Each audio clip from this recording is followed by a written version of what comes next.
제주에 살면서도 이제 볼수록 새롭고 또 볼수록 더 빠져들게 되는 존재가 바다가 아닐까 합니다. 그건 아마도 제주 바다만이 가지고 있는 건강한 그 생명력 때문일 텐데요. 그 눈부신 그런 생명들 가운데 하나죠. 오늘 제가 직접 가지고 나와봤는데 이게 그 정은혜 작가의 산호 뜨개 작품이더라고요. 정말 꽃처럼 아름다운데 바다의 꽃이라고 할 수 있는 제주 산호가 바로 오늘의 콘텐츠입니다. 함께해 주실 세 분 인사드리겠습니다. 어서 오십시오. 와. 자, 한 분 한 분 소개 좀 해주시죠. 네, 안녕하세요. 저는 국립해양생물자원관에서 산호를 연구하고 있는 조인영 연구원이라고 합니다. 네, 반갑습니다. 네, 안녕하세요. 저는 환경단체 녹색연합 해양생태팀에서 제주 산호 조사하고 보호활동하고 있는 신수연이라고 합니다. 네, 반갑습니다. 안녕하십니까. 저는 인더시 소속의 그 해양생태 연구하는 김사흥이라고 합니다. 주로 해양 산호의 생태와 분포에 관해서 조사를 하고 있습니다. 네, 반갑습니다.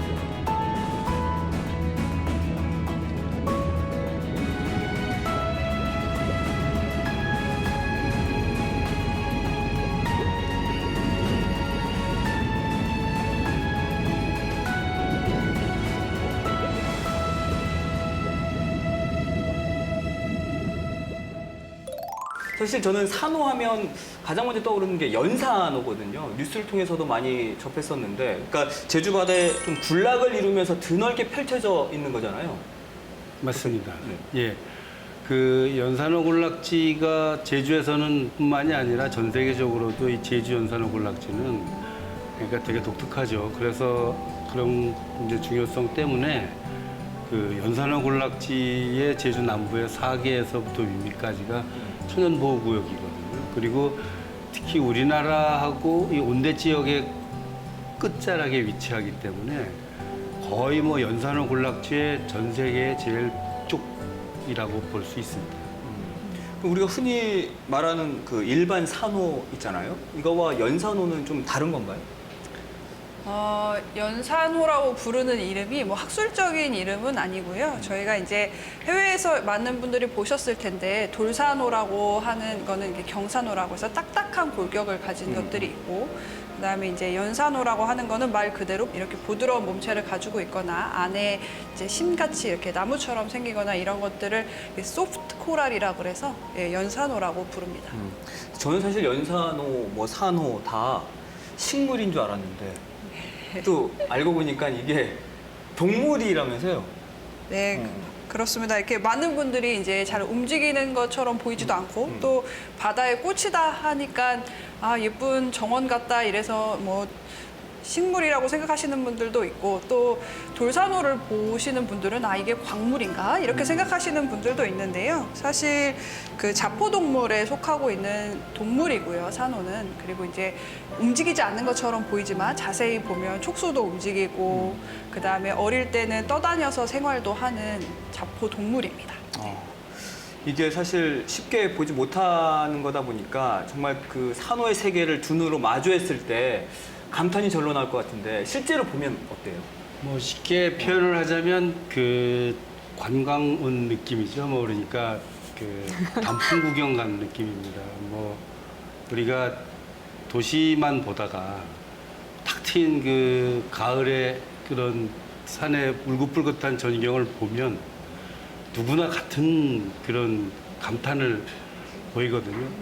그러니까 물속에서 빛이 떨어져서 맨눈으로는 좀 녹색빛처럼 보이지만 이제 거기다가 빛을 주면 그런 단풍과 똑같은 그런 색깔과 전경들이 제주에는 펼쳐지죠. 너무 감탄스러운 거죠.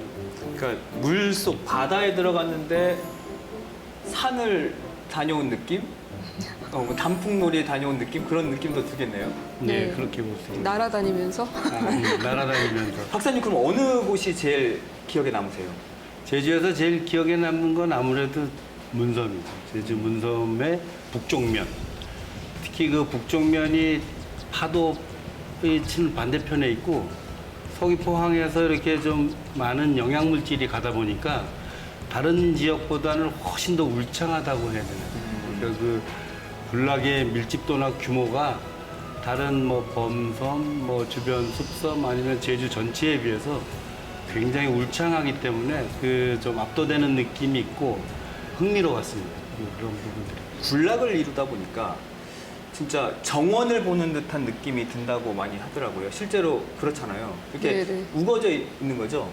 네, 제가 다이빙이 좀 익숙해진 다음에 들어갔던 곳은 이제 서귀포 강정하고 법한마을 앞에 범섬이라는 섬이 있어요. 다이빙하는 사람들이나 아니면 연구하시는 분들이 기차바위라고 부르는 곳이 있는데요. 거기에 폭이 100m, 길이가 한 500m 정도 되는 이제 그 안반 절벽 지역이 있고 주변이 이제 산호 군락이 쭉 있는데 거기가 면적이 73,800제곱미터. 네, 굉장히 넓은 연산호 군락이 있고 거기 들어갔을 때 기억에 남는 게 맨드라미 꽃을 닮은 뭐 연수지, 큰수지, 뭐 가시수지 등의 맨드라미 종류들의 연산호가 이제 군락을 이루면서 살고 있고 저희가 동물이긴 한데 뭐 한 마리 두 마리 이렇게 개체를 세잖아요. 근데 산호는 여러 개가 모여 있는 이제 군체 형태를 이루고 있어서 그런 군체 형태의 산호가 또 모여 있는 곳을 이제 군락 이렇게 이야기를 하거든요. 그래서 제가 생각했을 때는 30분 정도의 다이빙을 통해서 뭐 멸종위기종이나 해양보호생물이나 천연기념물 이렇게 지정되어 있는 그런 보호종의 산호를 이렇게 볼 수 있는 곳은 거의 제주 문섬과 범섬 외엔 없지 않을까 뭐 이런 생각도 하고 있어요. 아니 세 분이 다 고향이 제주가 아닌 걸로 알고 있거든요. 근데 저희가 지금 오늘 컨텐츠가 제주 산호인데 제주가 고향이 아닌 분들과 이제 산호에 대한 이야기를 한다는 것도 참 재밌기도 하고 그런데 세 분은 얼마나 제주 바다에 들어가세요? 저는 제가 제주 바다 처음 들어간 게 1992년입니다. 그러니까 한 지금까지 횟수로는 한 1,500번 정도 물에 들어간 것 같아요. 제주만. 아 제주만? 예, 제주만 그렇게 들어간 것 같아요. 매년 150회, 200회 그랬으니까 제주를 뺑 돌아서 거의 다 들어가 본 거예요. 팀장님은 어느 정도 들어가셨어요? 저는 처음 제주 바다 뭐 조사팀에 같이 합류해서 본 건 2014년부터고요. 정확한 횟수를 세보진 않았지만 최근 2, 3년에는 좀 더 많이 들어가려고 하고 있고 아마 박사님 앞에서는 뭐라고 숫자를 얘기하기가 아니 되게 92년 민망합니다. 들어가셨으니까 네. 이거 제가 보기에는 최근 기록으로 보면 오히려 저보다 많이 네. 보셔가지고 충분하신 것 같습니다. 그럼 연구원님은? 세어본 적은 없는데, 글쎄요, 뭐 한 800회는 넘지 않았을까 싶고, 그 중에 한 70% 이상은 제주도에서 한 것 같습니다. 네. 70% 이상을 거의 제주 바다에서 이제 다이빙을 한다라고 하는 건 그만큼 그러니까 제주 바다의 산호가 풍부하고 그렇죠. 조사할 것도 많고 뭐 그렇다는 거죠. 네, 우리나라에 기록된 산호 자체가 한 170여 종 정도 되고요. 뭐 아직 미기록종까지 하면 그보다 더 많을 건데요. 그 중에 한 120종 정도가 제주도 바다에 살고 있습니다. 이제 물론 뭐 조간대에 있는 종들까지 다 포함한 숫자지만 상당히 많은 다양한 산호들이 제주에 집중되어 있는 거고요. 특히 이제 우리 제주 바다가 온대 바다와 이제 아열대성 바다가 섞여 있는 이런 지역이다 보니까 산호의 종류도 넓고 그다음에 뭐 다양도도 높고 또 그다음에 분포 범위도 되게 넓은 데여서 우리나라에선 사실 독보적인 그 연구 지역, 뭐 산호의 서식 지역이라고 볼 수 있습니다. 그럼 산호를 조사하고 관찰을 하려면 어느 정도 깊이까지 바다에 들어가야 되는 건가요? 수심이 어느 정도까지 가야 돼요? 사람이 들어갈 수 있는 한계까지 산호가 사니까 제주도 같으면은 50m 또 한 60m에도 산호가 많이 있습니다. 그리고 남해안으로 좀 올라가면 한 40m를 지나면 너무 어두워서 종류가 되게 단순해지죠. 그러니까 제주도는 이게 분포하는 폭도 수심도 굉장히 넓고 또 굉장히 낮은 수심까지 산호가 살아요. 그러니까 종류가 좀 달라지죠. 그러면 그 수심에 따라 종류가 달라지는 거잖아요. 뭐 그 수심에 따라서 어떤 것들을 볼 수가 있을까요? 이제 낮은 수심에서는 이제 큰 수지 맨드라미, 뭐 분홍바다 맨드라미 이런 맨드라미류도 많이 볼 수가 있고요. 또 제주도 같은 경우에는 돌산호류를 잘 볼 수 있습니다. 왜냐하면 이제 돌산호는 광합성을 하고 있는 이제 조류를 같이 공생하고 있기 때문에 사실은 물이 맑고 그다음에 햇빛이 잘 들어오는 지역에 살아서 낮은 수심에서는 돌산호, 뭐 그다음에 일부 연산호 이렇게 볼 수 있고 조금 더 깊이 들어가면 해송류. 그다음에 뭐 해양류, 뭐 둥근컵 산호나 이런 것들을 좀 볼 수 있고요. 지금 화면에 보이는 이 사진 어떤 종류의 산호인가요? 네, 이거 가시수지 맨드라미라고 하는데요. 그 우리 제주 바다에서 이제 연산호 중에 대형 종입니다. 이게 크면 거의 뭐 1m도 훨씬 넘게 지금 이렇게 김상훈 자라는 박사님이 종인데. 가지고 계신 산호 느낌이 좀 나는데 아닌가요? 색깔적으로. 이거는 약 제가 가지고 있는 산호는 비슷한 것 같아요. 그 색깔은 이거보다 더 진한 분홍색이고요. 모양은 그렇기 그게 때문에, 네, 그래서 가지가 이렇게 길게 뻗어 있고 그 다음에 이제 저기 이렇게 봉우리처럼 이렇게 두문두문 나와 있고요. 색도 아주 화려하고요. 저거는 이제 큰 수지 맨드라미라고 그래서 김상훈 박사님 갖고 계시는 이거랑 되게 유사하고요. 사실 제주도의 우점종이라고 할 수 있었던 종입니다. 네. 네. 지금 사진은 어떤? 그게 네, 이거는 굴락입니다. 둥근컵, 네, 둥근컵 산호이고요. 지금 막 바뀌었는데. 둥근컵 산호는 이렇게 나무처럼 생겼어요. 그래서 우리 나뭇가지처럼 보이시죠? 그리고 이제 보통 아주 진한 파란색 폴립을 가지고 있어서 약간 벚꽃 핀 것처럼 볼 수 있는 그런 종들이고요. 이거는 이제 해송류입니다. 이 제주 바다의 해송이 이제 여러 종류가 있는데요. 해송과 긴가지 해송 같은 경우 이제 천연기념물로 지정되어 있을 정도로 아주 소중한 자원이고 국제적으로도 해송류는 보호받고 있는 종이에요. 그래서 과거에는 이제 해송류의 골축을 보석으로 많이 사용하고 이래서 해송류들이 많이 보호를 받고 있고요. 특히 남자들이 그 파이프. 담배 파이프, 또 도장, 뭐 이런 걸로 많이 써가지고. 그렇죠. 네. 그래서 골축이 까만 색을 띠고 그거를 이제 가공을 하면 반짝반짝반짝 보여요. 그래서 이제 많이 남획됐던 종이어가지고 좀 이제 보호받는 종이죠. 그럼 제가 도전해 볼 만한 그 깊이가 한 2m, 3m 정도인데 그 수심에서 볼 수 있는 산호는 어떤 거예요? 큰 수지 맨드라미, 네, 큰 수지 분홍바다 맨드라미, 맨드라미, 분홍바다 큰 수지 맨드라미 볼수 뭐 있습니다. 이런 거. 5m까지 도전하시면 그럼 더 많이 볼수 네, 있는 네. 네. 아까 해송 같은 경우에는 해송은 더 들어가. 네, 해송 수심이 좀 깊게 들어가죠. 깊이가 네. 저는 약간 보기에는 약간 해초 같은 느낌이 많이 들었거든요. 해송류 같은 경우에는. 아, 근데 네. 약간 이제 흐물흐물거리는 게 아니죠. 네, 네, 흐물흐물거리지 않고요. 그 이제 단단한 나무처럼 생각을 하시면 되고요. 네, 약간 바람 불 때 나무가 살짝 흔들리는 거죠. 흔들리는 모습이랑 되게 비슷해요. 네. 그 50m, 60m까지 내려가면 어떤 걸 볼 수가 있어요? 껌껌합니다. 안 보이나요? 네. 60m는 그 진짜 진짜 모르겠다. 까만 물 속에 이제 야간에 다이빙하는 것처럼 볼 수 있고요.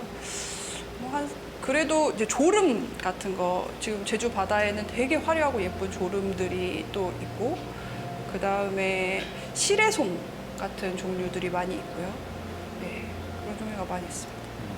네, 박사님 몇 해 전에 그 국제해양 탐사를 다녀오셨다고 제가 알고 네. 있는데 그럼 뭐 국제- 남극을 갔다 예. 오시는 거잖아요.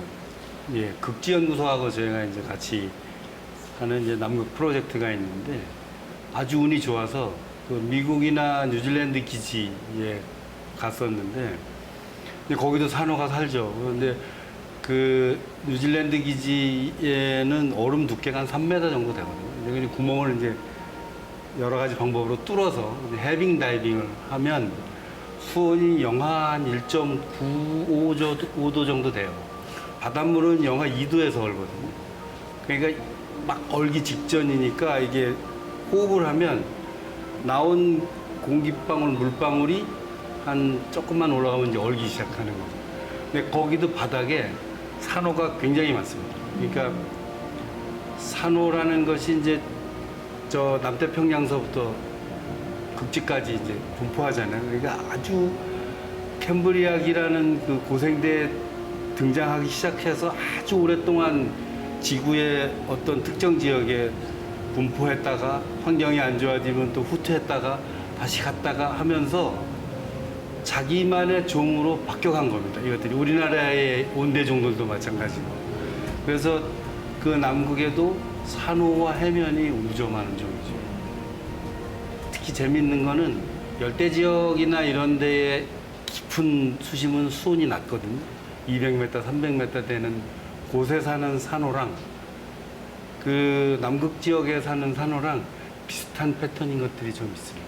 그래서 그런 것들이 추운데 이렇게 겪으면서 추운 지방에서도 살 수 있는 그런 종으로 이렇게 종분할을 일으킨 종들이 되게 많습니다.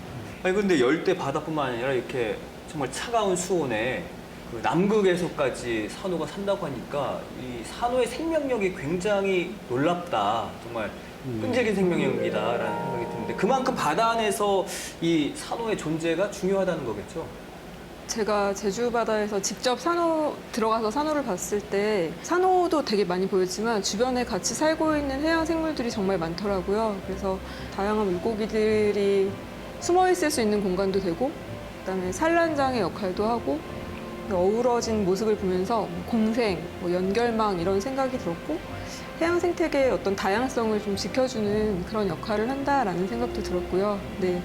그리고 이 육지와 바다 사이에는 썰물 때 드러나는 조간대라는 지역도 있고 또 이제 물에 잠겨 있는 연안 그 바닷가 연안에는 해조류나 산호나 어류나 갑각류나 되게 다양한 생물들이 살고 있더라고요. 그래서 그런 다양한 생물종이 살고 있다는 것 자체가 굉장히 우리 생태계를 풍부하게 해주는 게 아닌가 이런 생각도 들었고 또 산호는 그런 이제 그 해안선을 좀 지켜주는 여러 이제 파도의 힘이나 어떤 외력으로부터 그런 지켜주는 역할도 하고 있다라고 들었어요. 아, 산호가 그 해안선을 지키는 역할을 할 수 있는 거군요. 네, 이렇게. 또 사람의 입장에서 좀 생각을 하자면 그러니까 산호에서 기대서 사는 사람도 엄청나게 많아요.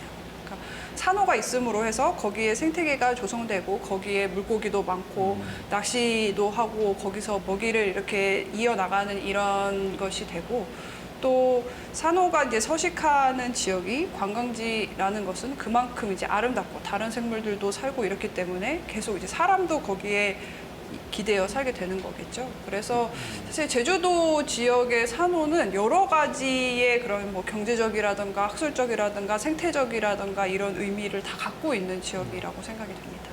그런 지역이 어디 있어요? 외국에?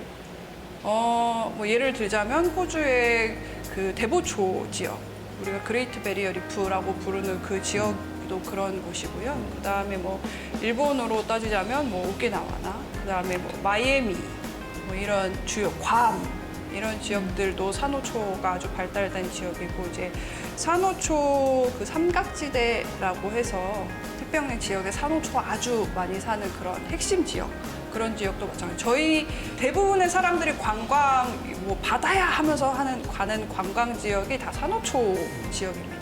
그럼 그 지역, 그러니까 외국의 뭐 아까 호주라든지 일본, 오키나와 같은 그 지역의 산호와 제주 산호의 또 차이점이 있을까요? 제가 이제 그런 관광지 말씀드리는 지역이 되게 열대바다의 산호여서 이제 산호초를 이루는 지역이에요. 산호초라는 거는 이제 돌산호가 오랫동안 쌓이면서 하나의 물속 건축물을 만든 거라고 보시면 됩니다. 그래서 우리가 섬같이 초를 만든 지역을 산호초 지역이라고 하고요. 우리나라의 연산호 구역 같은 경우는 이게 뭐 군락을 이루고 있지만 막 켜켜이 쌓여있는 이런 종은 아니고 제일 처음으로 느낄 수 있는 거는 색감의 차이가 제일 큰 것 같아요. 그래서 그 광합성 하는 종류들은 진한 초록색이나 갈색이나 이런 형태를 띠고 있고 이제 그렇지만 산호초가 화려해 하는 거는 물고기들이 매우 화려하죠. 열대어들이 이렇게 그쵸. 지나다니니까. 네. 네. 근데 우리나라 바다는 산호 자체가 색감이 되게 화려한 그런 지역입니다. 이렇게 아름다운 산호의 세계에 그 생태 이제 변화가 좀 일기 시작했다면서요?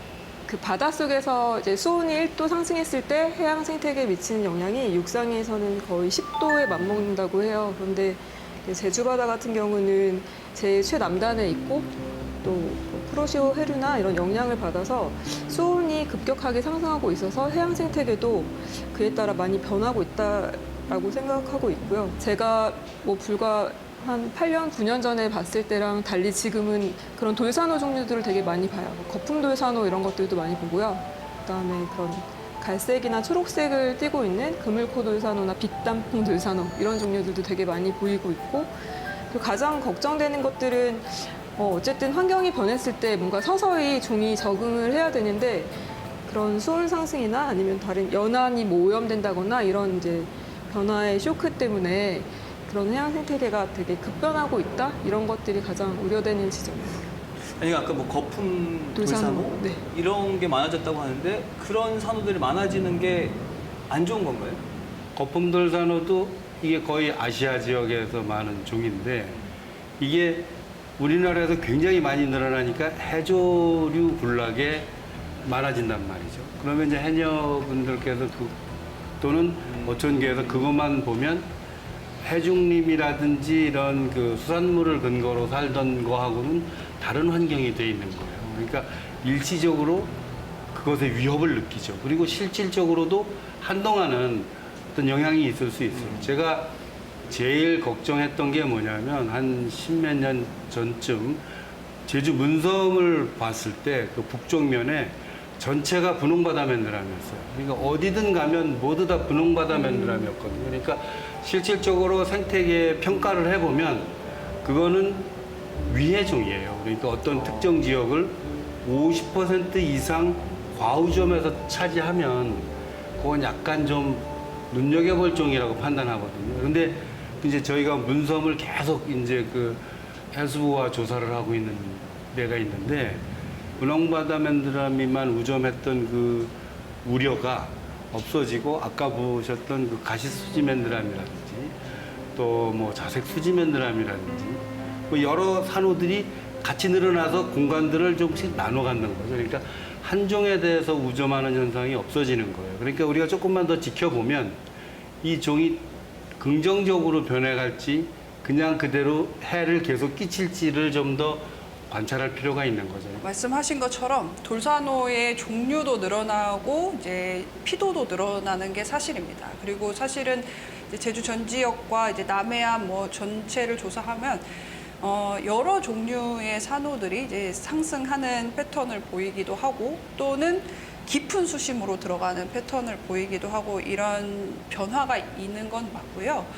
이제 저희가 집중하고 있는 것은, 우리 지금 제주 바다의 산호들은 매스 스포닝이라고 한 번에 다 생식을 하는 것이 아니고 자기만의 고유한 사이클이 있어요. 근데 그 사이클 때 그 생식량이 매우 급감하는 형태를 지금 몇 년째 보이고 있습니다. 그리고 이제 유생을 밖으로 내놨을 때 유생이 제대로 활동을 못하고 이상 발생을 하는 거를 지금 제주서부터 남해안까지 여러 우점종들이 그런 형태의 그런 생활사를 보이고 있어서, 저희가 이제 조금 염려하는 바는 얘네들이 이제 적응할 수 있는 시간이 있으면 이 종들도 자기의 그 후세들을 잘 남길 수 있을 거예요. 근데 이게 자기가 예상하는 시간보다 빠른 속도로 온도가 변하게 되면 이제 적응할 수 있는 그런 여력이 없어서 우리가 지금은 볼 수 있지만 다음 세대를 충분히 만들어내지 못할까 봐, 이 점에 저희가 좀 차관을 두고 집중해서 연구를 하고 있습니다. 근데 고유종이 있다면 그거는 또 복원은 해야 되는 게 또 좋은 거잖아요. 예. 그렇죠. 네. 그 방법은 따로 없을까요? 저희가 작년에 이제 감소하고 있는 종 중에서, 또 보호생물로 지정되어 있는 종 중에서 인공증식 기술을 개발을 하고, 그거를 올해 이제 제주도 바다에 한번 이식해보는 작업을 진행하려고 하고 있고요. 이거는 이제 다음을 위한 기술 개발의 차원이고, 저희가 또 복원을 위해서 노력하려고 하는 거는 이 많은 산호들 중에 그러면 이런 수온 변화가 있거나 환경 변화가 있거나 이런 스트레스 상황에서 어떤 종들이 더 살아남을 수 있을 것인가, 또는 어떤 유전자 같은 게 있어야 얘네들이 더 적응을 할 것인가, 이런 연구를 진행하고 있는데요. 이제 이 연구는 산호가 워낙 그 다른 나라에서도 위기 상황이다는 이야기가 많기 때문에 이런 연구도 진행하고 있습니다. 산호 얘기와 또 이제 뭐 기후변화와 이런 영향들에 대해서 말씀해 주셨는데, 제가 궁금하기도 하고, 네, 제가 조사했던 내용을 잠깐 소개를 해드리고 싶기도 한데요. 작년 가을에 그 제주 연안 200곳 정도를 저희 단체 활동가들하고 같이 조사를 했거든요. 그래서 수중 조사도 하고 그다음에 썰물에 이렇게 물이 빠지면 드러나는 조간대 지역에 원래 제주 바다는 토시나 모자반이나 미역이나 이런 해조류들이 이제 뿌리를 받고 자라야 되는 그런 상황이라고 들었는데 그 조사를 하게 된 계기가 해녀분들이 돌이 죽었다 이런 말씀을 하시는 거예요. 그래서 제주도 전체를 다 조사했는데 그 200지점이 다 해조류가 보통 전체 피도에서 30% 이하면은 갯녹음이 심각하다라고 이야기를 하던데 다 그렇게 나오더라고요. 그래서 갯녹음이 뭔가 봤더니 그 갯은 바닷가, 녹음은 그런 이제 잎이 달린 해조류가 수온 상승이나 여러 이유로 녹아버리는 상황을 얘기하는 거고 바다 사막화 이렇게도 얘기를 하는데 제주 바다에 이제 그런 모습들을 봤고 기후 변화로 인한 수온 상승도 있을 수 있고 그다음에 연안의 육상 오염원이 이렇게 밖으로 유입되면서 해양 생태계가 많이 망가졌다 이런 이야기도 하시는데 정확한 원인이 규명이 좀 안 돼서 그런 게 또 주변에 살고 있는 산호 생태계에도 영향을 주지 않을까 그런 게 되게 궁금했는데 혹시 그러니까요. 두 분은 저도 어떻게 뉴스를 통해서 생각하시는지. 정말 많이 보도를 했거든요. 제주도에는 요 가지를 치는 산호말이라고 유절 석회조류라고 일반적으로 부르는 것들이 얕은 수심에 쫙 있고 그거는 동해안이나 저기도 마찬가지입니다. 독도도. 그러니까 제주도에 그게 처음에는 경쟁이 상대적으로 유리한 낮은 수심에 있었지만 서귀포 앞에를 보면 수심 한 20m 넘게까지 산호말 석회조류들이 번져간단 말이에요. 그 저희가 어떤 일시적인 현상을 봤기 때문에 위에서부터 이것들이 번져 내려왔는지 원래부터 있었는데 우리가 몰랐는지는 아직은 잘 모르죠. 근데 아마 이 산호말류는 산호하고 똑같이 난류성 종이에요. 그러니까 이제 계속 제주 바다가 따뜻해지면서 불행하게 걔도 늘어날 거란 말이죠. 그러면 전통적으로 우리가 찬물에서 먹던 토시나 뭐 이런 것들은 수확량이 줄겠죠. 근데 이제 산호군락지로 더 번져가는 것들은 산호도 사실은 만만치 않기 때문에 둘 간의 경쟁이 앞으로는 굉장히 그 제주도에서 그 불행하지만 흥미로운 연구 주제가 될 수도 있을 것 같습니다. 누가 이겼으면 좋겠습니다. 네. 글쎄요, 뭐 누가 이기는가는 지켜봐야 되고, 근데 사실 이런 패턴은 산호 안에서도 계속 일어나고 있거든요. 산호끼리도? 네, 왜냐하면 다목말미잘 같은 경우가 그렇죠. 다목말미잘 기생성 산호의 한 종류인데 다목말미잘 원래부터 있었던 건데 지금 환경이 이 다목말미잘이 어떻게 잘 자랄 수밖에 없는 환경이 돼서 하필이면 해송 같은 데에 그런 멸종위 기종의 뭐 이렇게 해양보호 생물에 붙고 이렇기 때문에 이것도 되게 많은 이야기들을 듣고 있거든요. 그래서 이런 것을 우리가 어떻게 바라봐야 되느냐는 좀 다각적인 시각으로 볼 필요가 있습니다. 우리가 눈에 보이기에 안 좋고 지금 이용하기에 안 좋아서 이거를 제거하는 게 과연 옳은 것인가. 지금 환경의 변화를 우리가 어떻게 바라봐야 하는 것은 조금 더 지켜봐야 될 거고요. 그렇다고 뭐 산호가 다 이길 거니까 괜찮아 이런 거는 아닙니다. 세 분에게는 정말 애틋한 산호인데 산호를 그럼 지키기 위해서 우리가 일상에서 좀 할 수 있는 노력들 뭐가 있을까요? 저는 제가 그 좋아하는 시인 중에 이문재 시인이 있는데 그분이 이런 말씀을 하셨어요.